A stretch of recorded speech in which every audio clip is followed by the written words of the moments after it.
So I will, first of all, we have a special guest with us. We have not only a member of the Rotary Club of Capitol Hill in Washington, D.C., but he is also our director-elect. Now, we've all been accused in West Virginia of talking funny. I will warn you, this gentleman is originally from New Zealand. So don't make fun of the way he talks, because he's a friend of mine. He is a friend of ours. He is our director-elect. And Peter, if you would, I'd love for you to make some opening remarks before we get started. Great. Well, thank you, Sean. Good afternoon, everybody. Lovely to see 24 people on the line. Let me just ask my wife to close the door, because a motorbike went by and made a lot of noise. I apologize for that. So thank you, Sean, for the invitation. I'm going to talk a little bit more later, but I'm delighted to be here.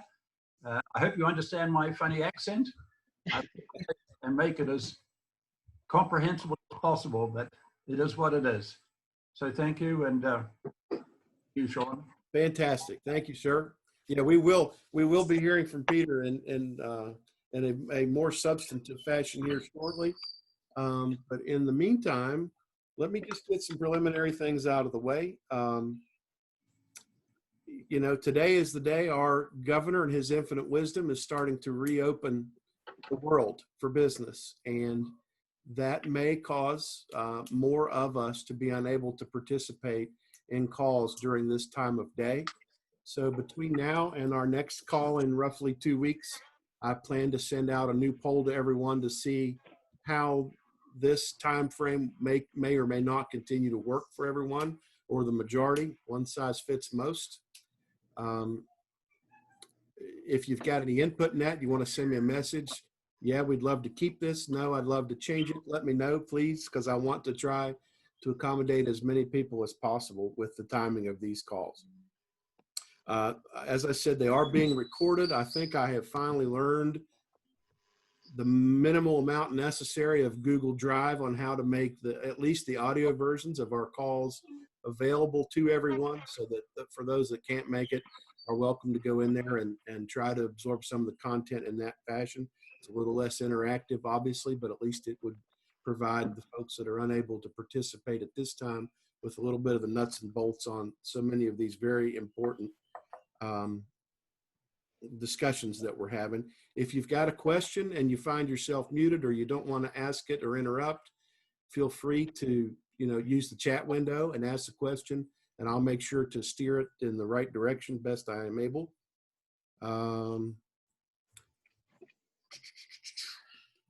I've got some other things that I'll tell you, but they're probably better timed at the end of the call to share with you. If everyone can hang in there, we'll try to keep this within the hour that we've aspired to use in the previous calls. Other than that, the theme for today is increasing our ability to adapt. You'll remember 4 weeks ago, we talked about President-elect Holger's core values and ideals moving forward for this 2021 year. And it was reduced to 4 basic points of emphasis. Last week, we talked about increasing our impact. Today's theme is increasing our ability to adapt.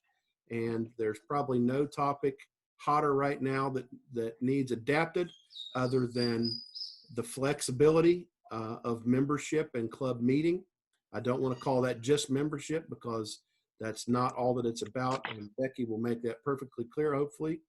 And with that said, I will give the floor to our district membership chair, Rebecca Hunt. All right. Well, thank you, Sean. And you're right. We don't exactly know where this is all going to lead us, but I think we do know we have to be flexible. I want to start with my theory of membership development and why it is so important that I don't just talk to membership chairs. PEs, presidents-elects are crucial to the cause. Membership development to me is anything that makes our clubs happier, healthier, more engaged, more vibrant. When that happens, our retention increases. And no, we cannot retain ourselves our way to membership increases. But When our retention is up, we are more attractive to people. It is easier to get new members. And most of all, it is far easier to keep them past that crucial year one. And that's when we lose most members. So, what is membership flexibility? It can be a little scary because Rotary has quite honestly put the ball in your court. They don't come up with plans and say, okay, you can choose from this plan or this plan. They don't do that. There are some commonalities among plans, and I will talk a little bit about what is most common in District 7545. And I think they're very good plans, and they are very, very underutilized. The first would be many of our clubs have a friends and family or some form of a friends and family. Some call it associate, and I'm sure there are some other names. I'll just use friends and family because it's a good umbrella name. But obviously it is designed to get in people who are family members, most often spouses or children, adult children, or who are friends of the club, can be friends of the club in some way. The underlying difference is they are typically less expensive. So you can appeal to people who maybe could not have afforded your dues structure. And in many spousal situations, two people in the same family paying a full dues structure is a little much to ask. But on the friends side of that, there are so many people who can be in an influential position and help your club. Maybe they can't have high attendance. I will tell you, I am in a club with friends and family. Our friends have high attendance. We have quite a few spousal members, and they, for the most part, have high attendance. One is a teacher and can't, but that plan may surprise you on how effective it can be. The other most common one would be the corporate membership. I know of two, and I know there's more. I'll talk about communication in a minute. I don't always know everything I would love to know about what's going on. Feedback is so important. Those corporate memberships can be depending on where you are, but think flexibly. When you say the word corporate, you think big. Moundsville, the last time I had 2 funeral homes. You wouldn't think, you wouldn't always think of that as a corporate category. And a couple of banks. Their corporate membership is extremely successful. And that has been because of the success they've had in getting those people engaged. And that's very, very important on a corporate membership because it can easily be in name only, and you don't want that. Another one in our district, the Grafton Rotary Club has an alternate time club. They're listed as satellite members on DACDB because that's just the heading that DACDB has available. They are not satellite. A satellite club is intended to become its own Rotary Club once it hits 20 people. That is not the intent here. Grafton meets at lunch. They knew there were a lot of people who could not come to their meetings, and so they went to work, and they took about 9 months to formulate this plan. Last fall, they went from 38 members to 50 members, an increase of 12 in their evening club. And that has worked out very, very well for them. Now, last week, it was a document that was sent to me as part of the Zone Zoom training for membership that I'm taking, and it's excellent. I got a plan from a club in Knightsdale, North Carolina, which is a community of about just over 11,000 people. And they have a passport member plan. Now, remember, they didn't really get this from Rotary. Rotary has passport clubs, but that's different. They came up with this, and that's what I would encourage everyone to do. They looked at their community and their club. A passport member only has to come to 4 Rotary meetings per year, but they have to do 40 hours of service or pay $400 into the Rotary Club's coffers. Now, I'm sure if they do 20 hours, they pay in $200. That's not a certainly a membership plan for everybody, but it works for them. And it's a very situational kind of thing. With Rotary, I think you all know and understand that attendance, Rotary doesn't really have attendance requirements. Rotary International, many clubs do, and that's okay. You don't have to meet 4 times a month. You can be very creative in when and how you meet. That's a part of membership, because we're finding that our old Rotary styles don't always fit new lifestyles. And in order to bring new people in order to get younger, and to be more attractive to a wider number of people, we really have to embrace some change. It's not easy. And I know that. I resisted it for a long time. So where do we start? Observation of the clubs that have been really successful. I would say you start by building a team. Kingwood was another club that went from 19 to 31. I won't go through all that, but Kingwood reinvented themselves last year, and they've held on to those members. They are now a fun, active, vibrant club, and they will tell you they were boring. That's their words, not mine. Both Kingwood and Grafton built a team. They came to trainings in teams. They had multiples. We have all gone to a training, we've gotten all excited about something, come back, stood at that podium, and tried to impart our idea along with our energy and our enthusiasm. And we had all kinds of people looking back at us with blank stares, and your enthusiasm goes right down the tube. You need a team. If implementing change is on your agenda, and I hope it is, you have to do it from a team concept, I believe, to be successful. You also have to take your time. None of this happens quickly. Grafton and Kingwood both took 9 months, and I keep coming back to them because they're the biggest examples of change that I have. You can't do it overnight. You can't breeze into office in July and have things all changed up by September.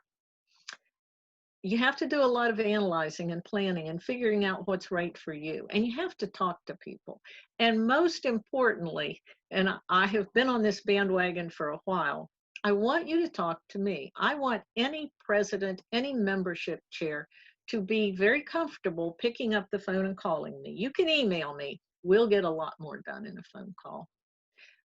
There are so many people in the district who can help you, who will help you, and they're not all at the district level. If you're going to do a corporate plan, I'm going to send you to talk to Sharon Welsh at Moundsville. Sharon didn't write their plan, but she's the person who got those people engaged, and that is extremely important, and she can tell you how to do that. So I want to be a link. I want to be the person who, if they don't have the answer, gets you to who does have the answer. 2 more things very quickly. If you're considering doing friends and family or corporate, go to the district website, Rotary District 7545.org. You'll see a tab called Downloads. Under Downloads, it'll say Membership Plans.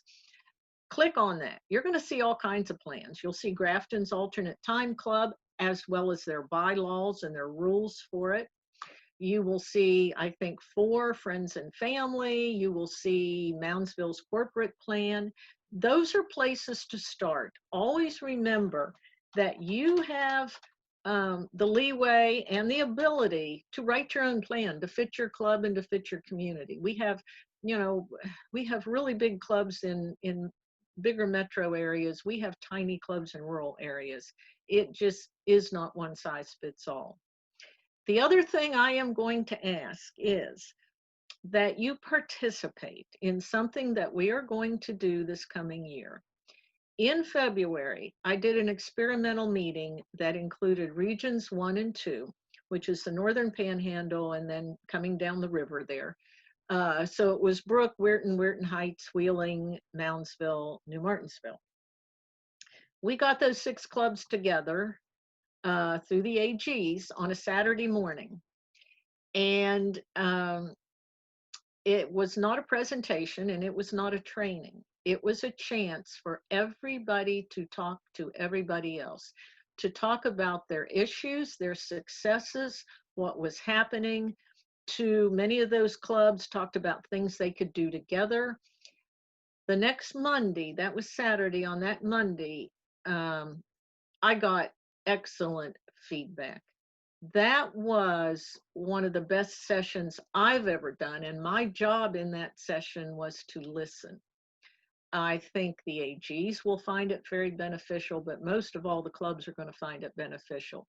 And I ask that the president-elects be willing to participate in that when your AG sets it up. And I don't know what part of the year yet that will be in, but the team is important. I ask that everybody have at least 3 people there. And if you don't have your president-elect in place, if you don't have a membership chair, please get one of those. But get the people there who will help you, who will help facilitate needed change in your club, certainly not change for the sake of change. But that will be happening. I'm talking to AGs on the phone now to start getting the ball rolling on how we're going to do it. Don't know exactly what regions will be with what other regions. We're trying to work that out too. But it will be something that happens during your coming year. So again, I'm the membership chair. I am best used by picking up the phone and calling me so that we can address your specific issues or get information to you that you need. And Sean, I think that's all I have.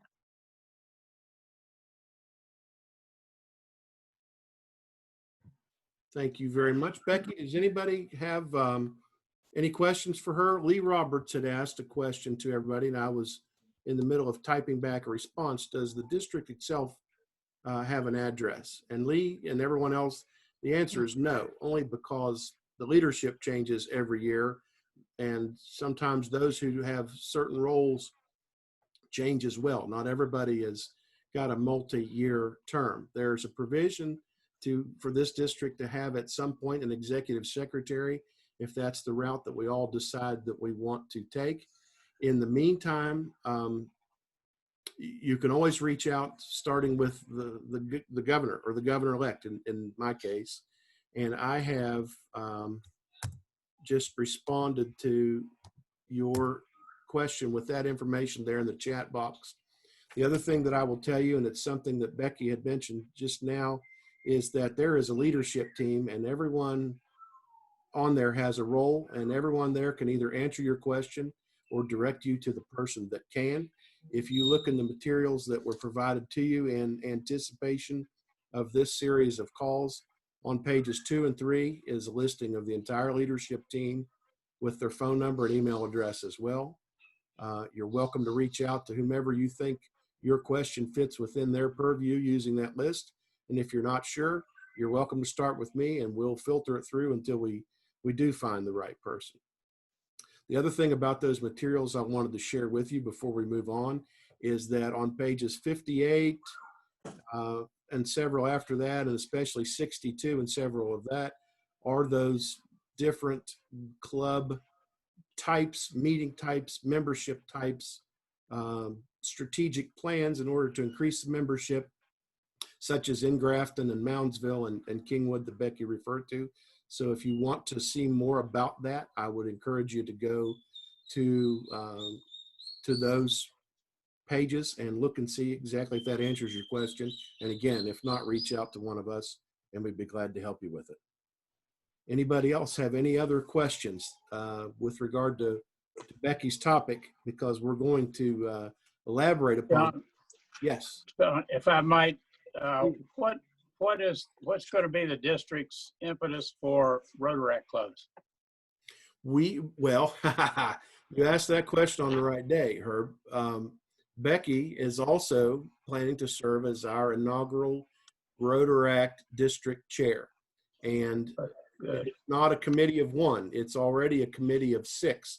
It is comprised of 3 Rotarians, Becky being one, the Rotaract Club advisor at Marshall being 2, the Rotaract Club advisor at Davis and Elkins being 3, and then there's a Rotaractor in each one of those 3 locales, roughly. The president of Rotaract of Fairmont State serves as one of the 3 Rotaract representatives on that committee.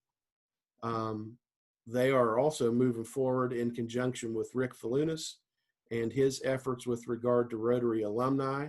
And then Coop, our DGN, who's on the call today from Tucker County, is also planning on doing the Interact equivalent.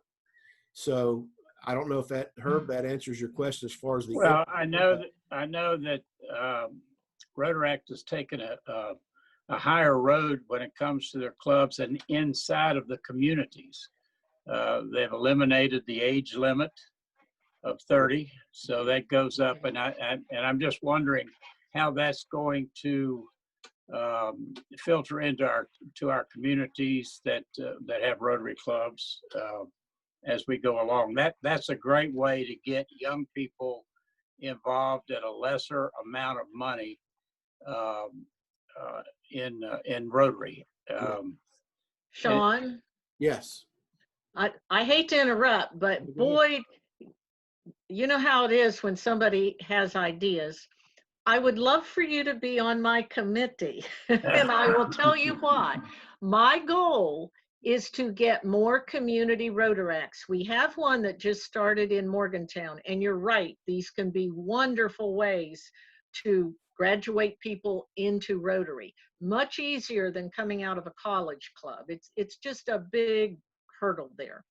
My goal is to get at least 2 more Rotaract community-based clubs started in this coming year. The one in Morgantown, I was part of that startup. It was not hard to do at all, far easier than I thought it might be. So I don't think it's going to be a big burden, but we just need enough active people who have the same mindset to help us do that. I will add this too, Herb, that right now of the active Rotaract clubs that we have within our district, all have the proverbial hooks in them as being sponsored by an existing Rotary club within our district. Now, the requirement that be the case has since been eliminated, that you can have a community Rotaract club or without the need for a sponsoring Rotary club. And I just saw in the chat that Brian Rates, our president-elect over along the river, says WVU Parkersburg has just started a Rotaract club. Jeff Matheny had mentioned the preliminary stages of that to us in the past, but it looks like there's been some progress made. And Parkersburg Rotary member Cinta Gowdy, Goudy, is leading that. And Brian suggests, Becky, maybe you reach out to her and catch the updated status on what's going on over there in Parkersburg. Okay. Can I interject? Of course.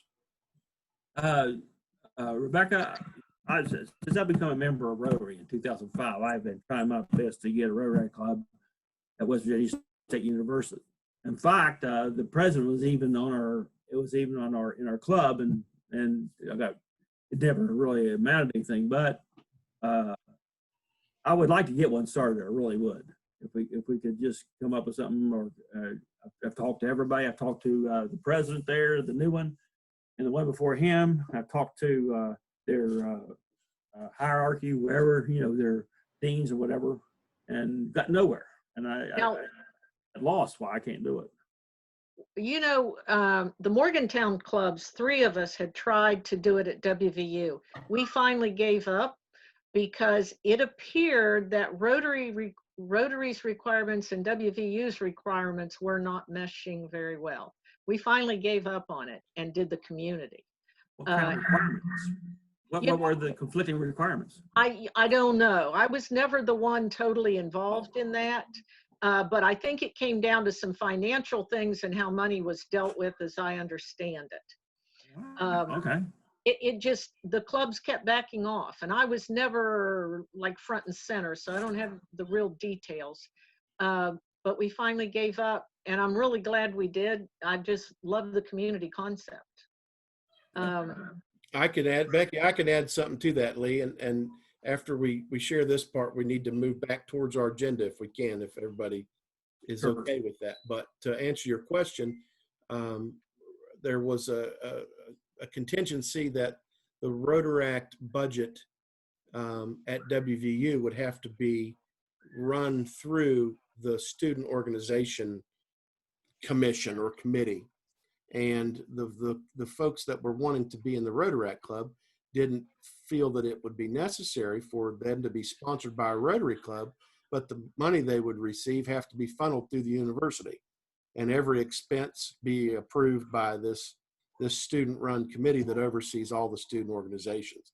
So a Rotaract Club directly through WVU became unworkable for at least that reason. But when they organized as a community-based Rotaract, you don't have that university affiliation. You don't have all that bureaucratic red tape and financial obstacles that you have to overcome. That's my understanding of why it's at least in part been difficult in Morgantown in the past. Yeah, I think you're right. Becky, get in touch with me and we can discuss working together. Wonderful. Fantastic. Thank you. Thanks, Herb. I appreciate that. Sure. Anybody else have any questions they want to ask of Becky with regard to what we're talking about so far?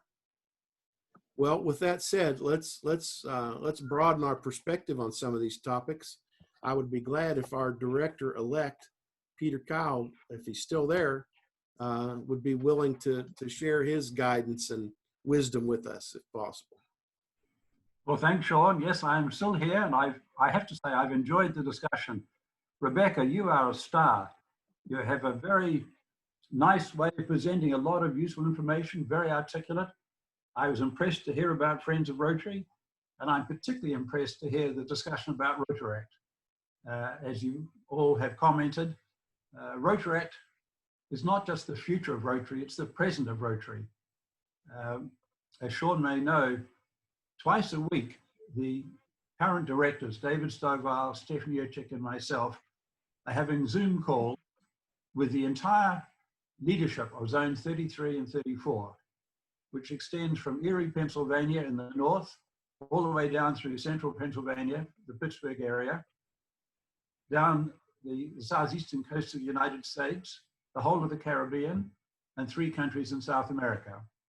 About 1,800 clubs, around 70,000 Rotarians.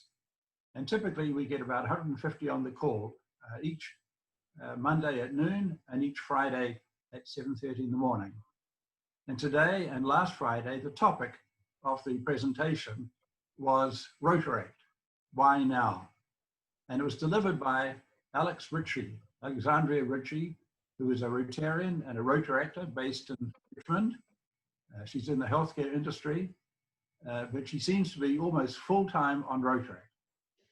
A very articulate presentation. And if you can get the recording of that, I'm sure Sean can make that available. Well worth listening to the suggestions she had for how to connect with Rotaract and what Rotary and Rotaract working together can do. It was an inspirational address. Incoming President of Rotary International, Holger Nack, has decided that he wants to hold 3 Rotaract conferences around the world during his year in office. And he invited Rotaract clubs, and I think there are 29,000 Rotaract clubs around the world to submit bids. Alex and her team from the Richmond area submitted a bid, and it was one of the 3 successful bids. So in May of next year, there will be a 2-day Rotaract conference. Holger Nack will be there. It's going to be very exciting. Rotaract in our zone is very strong. I think we have, in my district, which is the Washington, D.C., Central Maryland, 10 Rotaract clubs. I think 2 are community-based and the rest are university-based. And as Rebecca said, in some ways, the community ones are the more solid because they don't flow over at the end of the 4th year of college. Anyway, back to the topic for today. And again, Sean, thank you for reaching out to me. As you all know, Rotary has adopted a new strategic plan. We go through this exercise about once every 7 or 8 years. It's a very intensive and exhausting process. And at the end of it, we came up with a new theme and 4 priorities. And the priorities, I think you probably know them: increase our impact, expand our reach, enhance participant engagement, and increase our ability to adapt. And today's focus is on our ability to adapt. And what a timely theme that is for the times in which we find ourselves. Last week, I participated in one of the 4 board meetings. The board of directors meets 4 times a year. And as an incoming director, I had the privilege of what they call backbenching, observing the board. We met online, which itself was interesting. There are, I think, 10 different languages represented on the board. So we had all sorts of interpretation issues. But the thing that came through loud and clear, and all the directors commented, was the way in which Rotary International has moved so quickly, so smoothly, from being an in-person organization to an online organization. Not all clubs are meeting online, but more and more are doing so. And I think that trend will continue. And as you probably found, attendance at the online meetings has tended to be greater than was the case with an in-person meeting. It is just so easy to attend a meeting. We don't enjoy the same degree of camaraderie and the intimacy of an in-person meeting, but an online meeting is a pretty good substitute.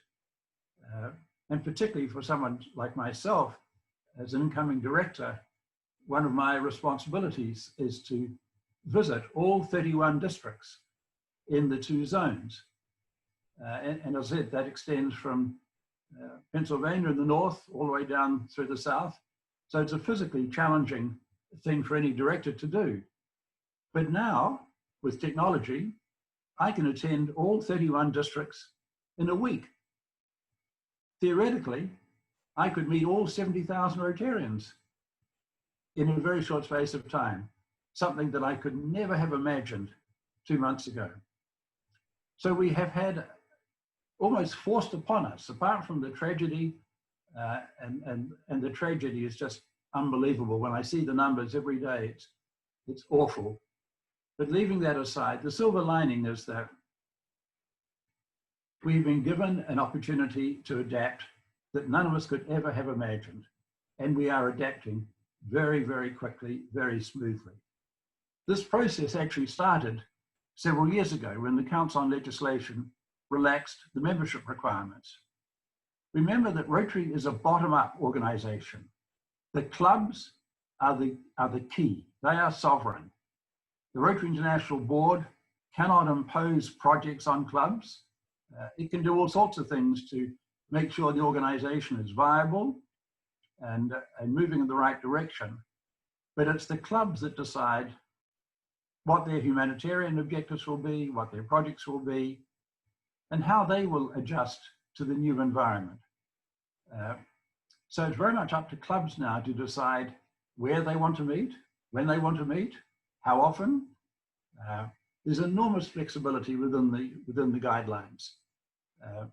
And of course, now with technology, meeting at different times of day, different days of the week, all those things are very, very possible.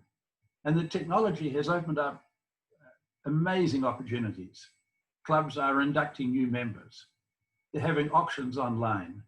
They're having virtual cocktail parties, virtual dinner parties, virtual fellowship events of all manner.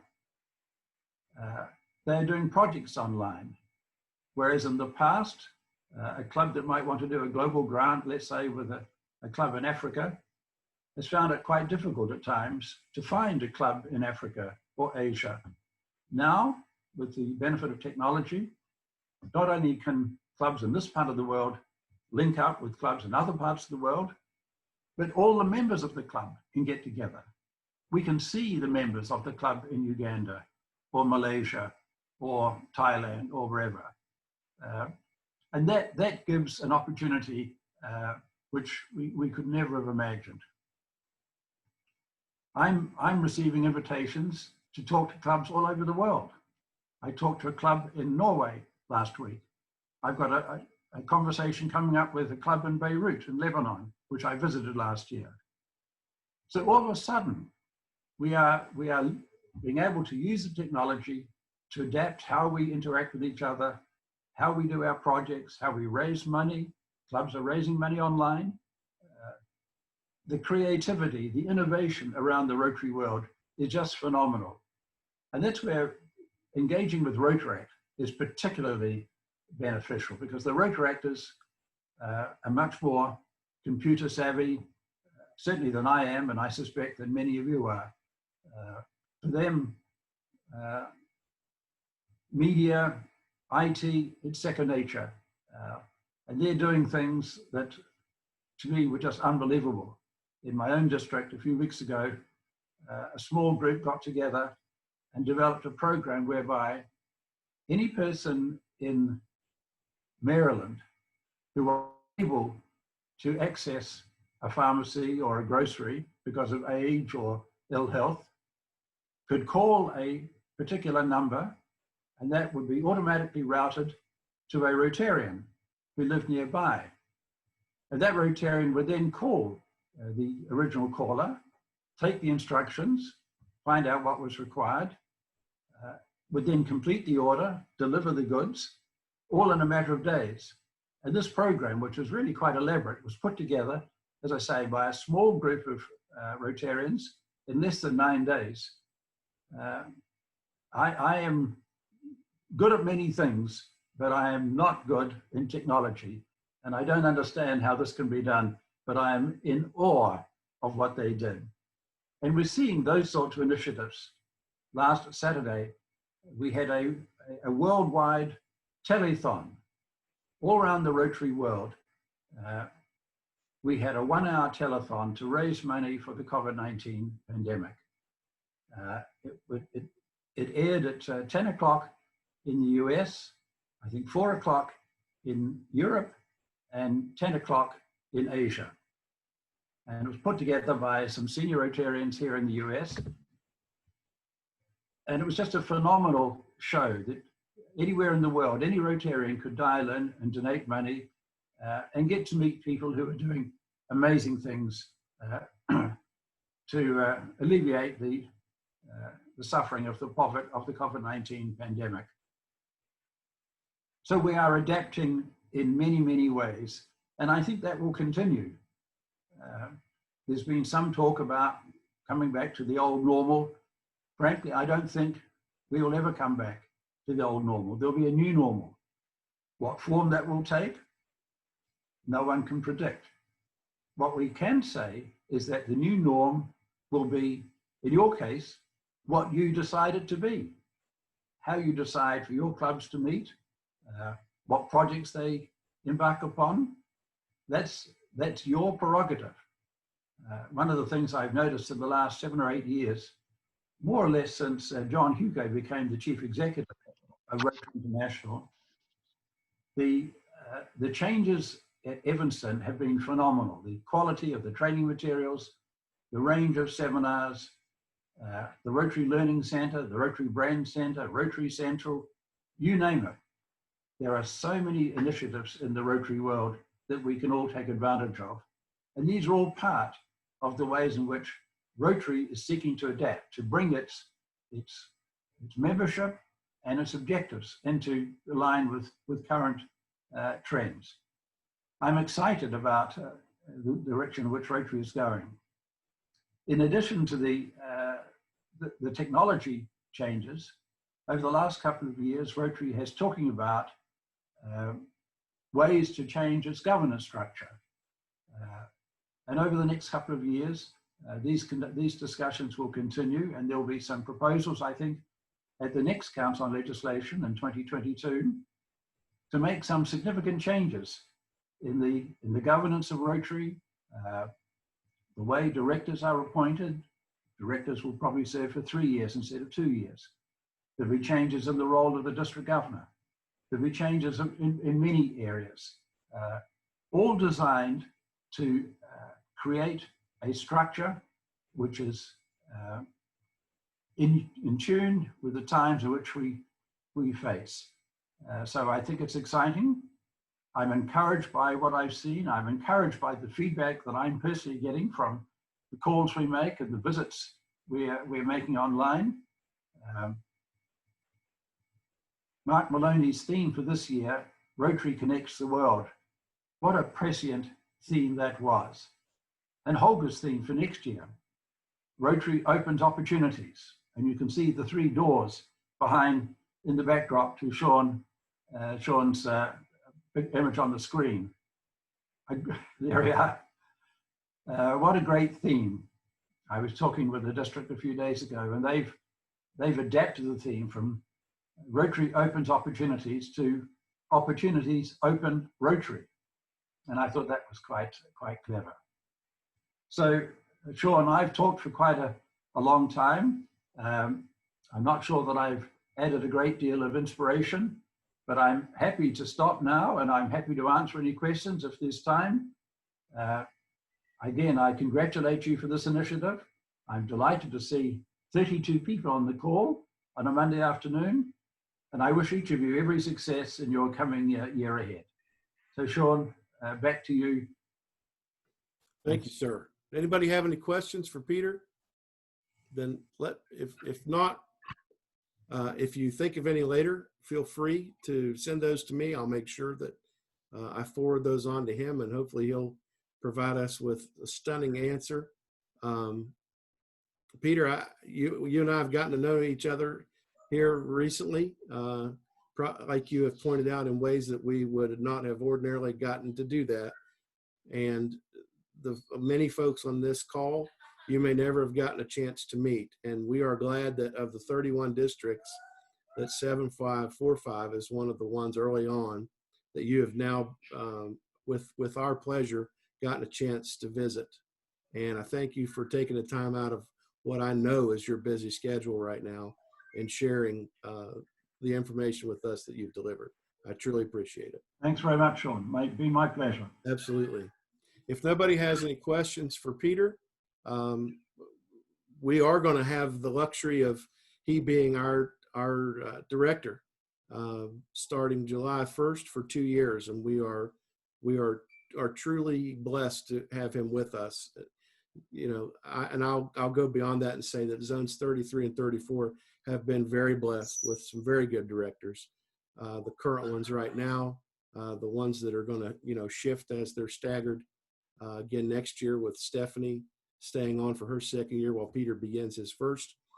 I don't know that it's been established who follows Peter, other than I'm sure he's glad that he's doing his now before it moves to a 3-year term. And I'm glad to serve as governor next year before they decide to eliminate me too. So you're going to get us now, and then you can get us both out of the way at the same time. So with that said, there were 2 other things that we had planned to discuss today that go along with our theme. One of the folks was unable to join us, and that's Deb Halsey Hunter, unless she has joined us since. I don't see her name on the list. She was going to share with us a little bit about DACDB.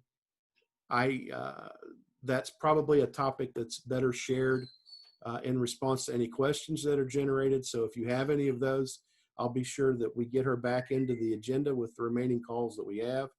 And her presentation will be very much assisted in answering questions that you all may send to me in the meantime. With that said, the other thing about increasing our ability to adapt, I think it's very worthy of inclusion in today's message, is the E-Club has a president-elect. She's actually the president now, because the E-Club has a 2-year club presidency term, and she is also one of the co-chairs of our district's public image team. She and her husband Mark focus primarily on what is an amazing brand new district website that they have created. It is patterned much in the way that our new zone website has been created by Terry Weaver, but it's also been groomed to be West Virginia specific, if you will. And with that said, Bonnie and Mark, or Mark, if either of you are out there and would like to share with us for a few minutes some of the highlights about our new website, I'd be glad to give you a chance to do that. And make sure you unmute yourself before you get started.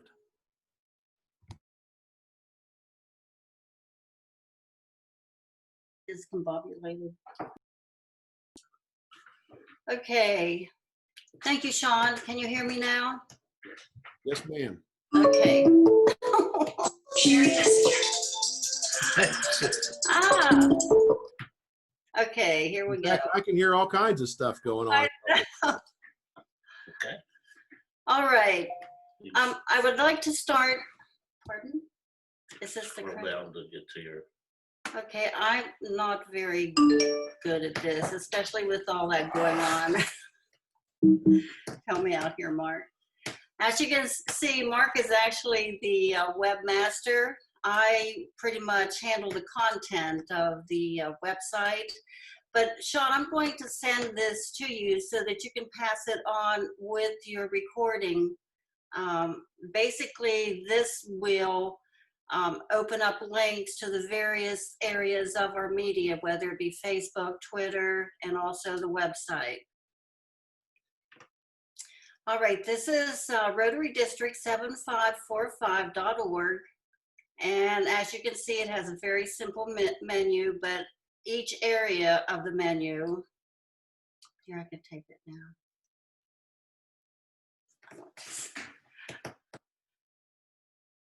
Okay, each area of the menu has different areas of information. For instance, on the home page, to make things simple, succinct, and easy to get to, we have an announcement area.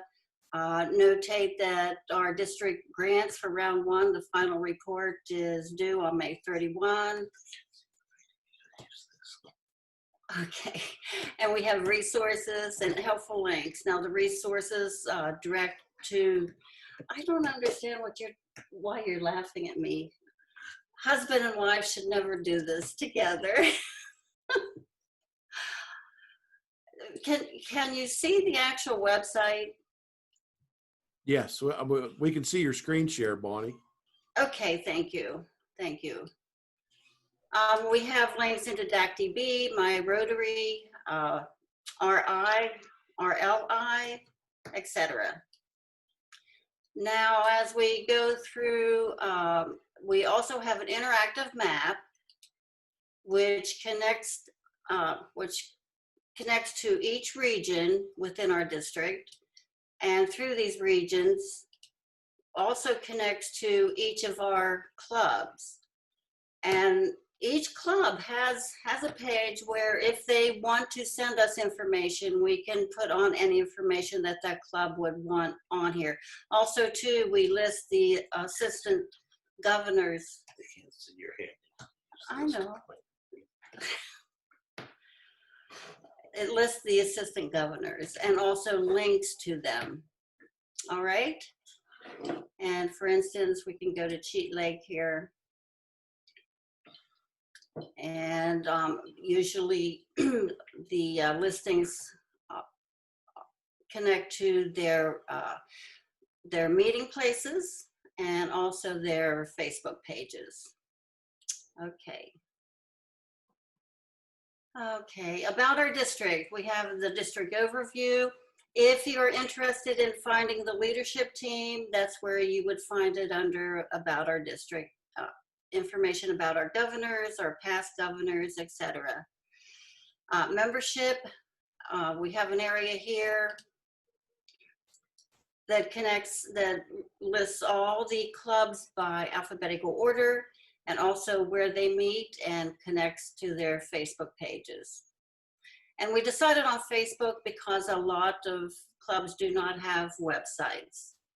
So basically, the district website is a resource for every Rotarian within the district, and also especially important for presidents, president-elects, chairs, because we try to offer all the information that we can. I work close with Becky to make sure that the membership information is pretty much updated. As far as programs, I think the most important program here that is connected with our online capabilities is the direct grant program. And new for 1920 was the actual ability to be able to connect to your grant application online.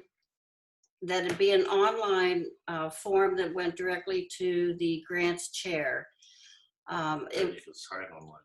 And it's also signed online and legally, and that is legally binding. And we also have the final grant report and the MOU. Everything was done by hard copy paper previous to this, and with the merger of the two districts into one, we found it to be much more efficient to have an online presence in with that. All right, other programs, again, RLI, RILA, and there's also a public image information here for any of you PI chairs out there. Our Zone 33 really did a great job last year of sending a lot of PI information. LaShonda did quite a few videos and just areas, links to the brand center, videos on how to use the brand center, how to use Canva. And that is a world of information that our presidents need to pass on to their PI people. As far as news, we have the news broken down: club news, district news, foundation news, council on legislation, etc. Club news basically interconnects with the map information, connecting all the clubs from various avenues within the site itself. District news, we try to keep as updated as we can. Sometimes it's difficult, other times it's easy, depending on the season of the year. But it's also nice to note that if you've ever been to a Rotary International Convention, it can, depending on where it's located, it can be quite expensive. And this is the first time where they're offering a free convention, and it will be a virtual convention on June 2026. So that will be very interesting, and I'm looking forward to that. All right, events, we separate our events by district conferences, seminars, international, and RLI. The calendar basically is the annual calendar, which of course will be updated for 2021. And the contact basically goes to the district governor. So, and then of course, Becky explained a little bit about what's in the downloads, but also in there are bylaws and just documents and district leadership plan, and et cetera. And then a direct link to DAC-DB information. Any questions?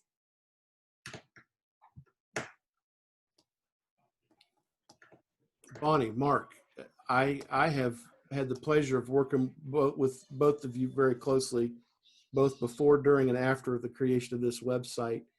And it is fantastic. There are other districts within our zone pair that have reached out and borrowed some of the concepts and even some of the content from us. And there's no better compliment than having ideas stolen from us. And I'm very appreciative personally and as a Rotarian for both of you and everything you've done. And if the folks that are on this call weren't aware, Mark, in addition to his self-imposed responsibilities as our webmaster, has agreed to serve as this district's inaugural international service chair as well. Mark is is, I think, a secret agent for some governmental agency. He just hasn't told us that yet. Peter, I didn't mean to say that while you were on the call, because I know that in your former life you were one of those anti-espionage legal counsel guys. But Mark is very well connected worldwide in lots of different ways. And when we were encouraged by Rotary International to identify a district international service chair, Mark was the first person to jump at the opportunity. And I look forward to seeing how he and the other discs, as they are called, a new anagram, of course, for all of us, already have a network in place among the zones. All 31 of the districts are going to have their own virtual network and be able to share ideas. And I'm looking forward to he and his efforts and how our district and the others within our zones are going to benefit from those efforts. So with that said, we're 57 minutes out. I've maintained my promise to all of you thus far. There's a couple of things I'd like to throw out to you, and then if there's any more questions, please feel free to ask those. We are very hopeful that we are going to be able to do our pets in person, as has been rescheduled for June the 26th and the 7th. If we're not able to, we have at least been able to accommodate most of the topics in this fashion. I'm glad for the participation that we have. But if we are able to do that, one of the things that you all will need to do is re-register. Even those that were registered for the event as it was originally scheduled in March, that link and all the registration materials basically had to be cut off, and it's important that you re-register for pets now. We've already had some of the presidents-elect do that, and I appreciate that. But if you would, and you're intending to be able to make the event in person, if we're able to do that, please go in there and re-register. You will also start to see some information about the other events that are going to take place that same weekend, being the governor installation and the awards that Sherry hopes to be able to identify and pass around during that time, in lieu of her being unable to have her conference this past weekend. And also the Saturday, the 28th, will serve as day 2 of pets, and also the district assembly, which is essentially the pets equivalent for the other club leaders and officers. It's available to anyone, but it's ideal for incoming club secretaries, treasurers, foundation chairs, membership chairs, public image chairs, and the like. So I would encourage you all to get registered for all those things as you see them appear on the calendar. We weren't able to talk about DAC today because Deb was unable to make the call, but I will share with you tomorrow that tomorrow, DAC DB University is having its own Zoom call at 3:30 Eastern, and they have been doing this almost weekly with different topics to make DAC DB less foreign. And they're very short, they're very informative. It's 30 minutes long, 20 minutes of the nuts and bolts, hands-on, click here, click there, and then the last 10 minutes is for questions and answers. I would encourage anybody that wants to get an early peek at DAC, that foreign beast that some of us consider that it is, to get on there tomorrow afternoon and participate in that opportunity. The other thing I will let you all know is that I sent an email out on Wednesday of last week to all of the current club presidents with regard to the search for our next district governor nominee designate. Hopefully by now your club presidents have shared that with you. We are talking about leaving that nomination period open until about 3 weeks from now. We've had to compress the time window of opportunity, obviously, because of the late timing of needing to do that. And as we are quickly approaching July 1st, we'd like to have that person identified and in place so that their training procedure can begin timely, and we don't leave any chinks in the armor, so to speak, with regard to the future governor's training. So anybody else have any questions, anything else they would like to share? If not, I would encourage you all to revisit the last couple of weeks of calls and content, start building your teams, be talking amongst your club members if you are able. I would encourage you to talk to other clubs in your region and maybe beyond. There's always somebody out there with a better idea than mine, and I'm always in search of it. So if I can help in any other way, you know how to find me. You have my number, you have my email. I'm glad to help you in any way I can. Otherwise, be on the lookout for that next email poll. We'll see what we need to do as far as any adjustments to increase the participation in these calls. Otherwise, with that said, I thank everyone for taking part in the presentations that you gave, especially thanks to Peter Kyle, our director-elect, who again has shared his time with us during a time where he doesn't have much time to share. So thank you again, Peter, for being with us. Thank you. I've enjoyed it. If there's nothing else to address, I appreciate all of you being here, and I will see you all again soon. Thank you. Bye-bye. Thank you. Bye.